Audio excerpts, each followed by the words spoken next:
This is Optimal Living Daily, episode 315. Do the best you can, dummy, by M.O.N.E.Y of budgetsaresexy.com, and I'm Justin Malik. Welcome to Optimal Living Daily, one of 3 podcasts where we read to you from amazing bloggers and authors who have given us permission to do so.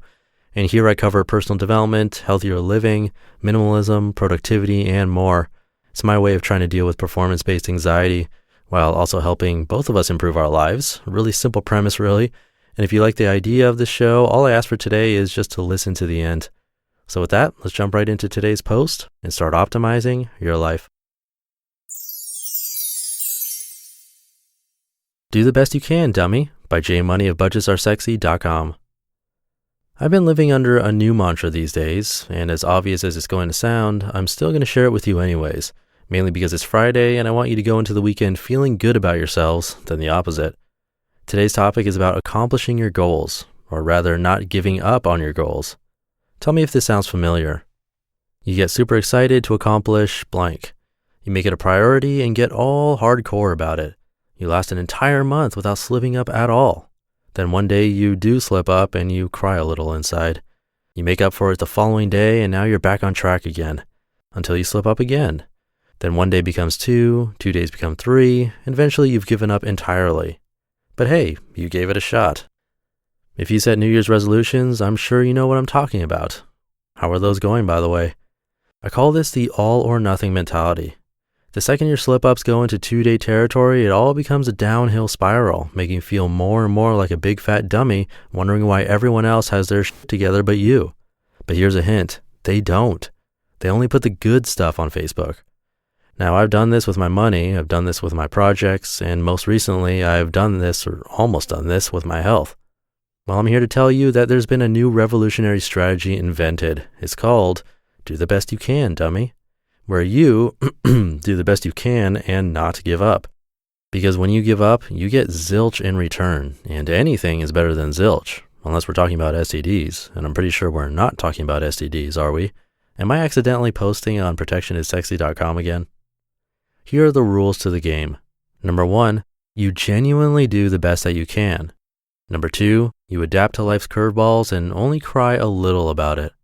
Number 3, you don't berate yourself for not accomplishing everything like a Mr. or Mrs. Perfect Goody Two-Shoes. Number 4, and most importantly, you don't give up. I've been following this strategy for 3 months now, and I can assure you it's been a much more rewarding experience than simply going big or going home. It feels a little like winning a 3rd place ribbon, if you will. It's not quite the best place to come in, but it's a hell of a lot better than getting honorable mention. And your parents will still buy you an ice cream cone later. If you recall, my personal resolutions for 2014 were to cut out sugar and salt and start exercising more to manage my blood pressure. So I set out to exercise every single day for at least 30 minutes. Check my blood pressure daily, worked for a good 3 months. Stop eating stuff with massive amounts of salt in it, extremely hard.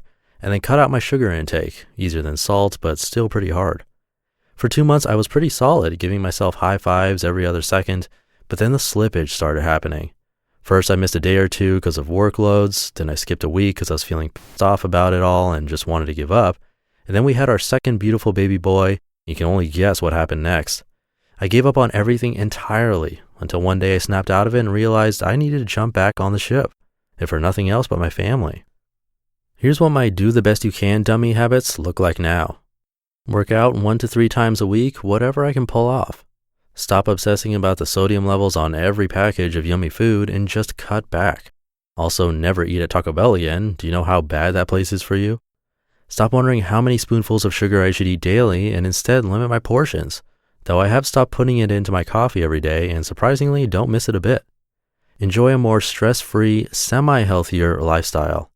Semi-healthier because I still have a long way to go in this area, but again, doing a few things every week versus nothing is much better in the long run.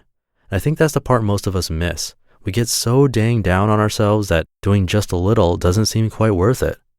We want to win the whole freaking race and we want to be doing it now. Perhaps this new strategy comes off as being complacent. It could be. But again, when you compare it to the alternative of giving up, it seems like a world of difference. Kind of like when some of y'all got mad at me for drinking bottled water a few years back, even though it was the only method that got me to drink it. You told me to just drink tap water, it's free, and you're being bad to the environment, stop it. Which were all indeed valid points, However, after 30 years of trying all kinds of tricks and tips, it just wasn't happening. So I had to ask myself if drinking 0 glasses of water a day to save money was better than ultimately being healthy. And I bet you can guess which route I took. I'll have you know, however, that I did finally find a solution that solves all problems going forward. I'll be blogging about that soon. I'm pretty psyched about it. So, all this to say that it's okay to not be perfect with every single goal you set. If you're having trouble saving that $1,000 for your e-fund or nixing your $3,000 of credit card debt, that's all fine and normal. Just don't entirely give up. Continue stashing $10 here and paying off $20 there when possible. And if you happen to cross a nice streak of fortune down the road, whether mentally or financially, you can tweak your plan from there. Just never ever give up. So please bring back those goals of yours you set in January and let's get this party started again. Only this time, try simply doing what you can, dummy. No more going hardcore and burning out in the end. Doing something is better than nothing. End motivational speech and goes to grab sugar-free coffee and check his blood pressure. You just listened to the post titled Do the Best You Can, Dummy by M.O.N.E.Y of budgetsaresexy.com. This is one of those articles where I started reading it and I was like, yep, this one's for me, but that usually means it applies to you too. I do this big time with pretty much everything I do. I'm one of those all or nothing guys, and when I start exercising, I get all pumped up and do those P90X discs like 6 days a week. And if I'm lucky, I last 6 months or a year, but that's maybe happened once before. Usually it's a lot sooner than that I stop because I miss one day and I think it's the end of the world. Not the best mentality to have because it pretty much guarantees failure. So this is something I need to hear every once in a while, and hopefully it was helpful for you too. And before we go, if you like this show, I'd greatly appreciate it if you can check out the How to Help page I've set up at oldpodcast.com. There's a bunch of different ways you can show your support. You can contribute financially, but that's not the only way, so please come by and I'd really appreciate it. You can find the How to Help page at oldpodcast.com, or you can just go directly to oldpodcast.com/support. Thank you in advance for that. And happy Friday. I'm supposed to be spending time with my family starting really early tomorrow, so I should get out of here. Have a great start to your weekend, and I will catch you in tomorrow's show, where your optimal life awaits.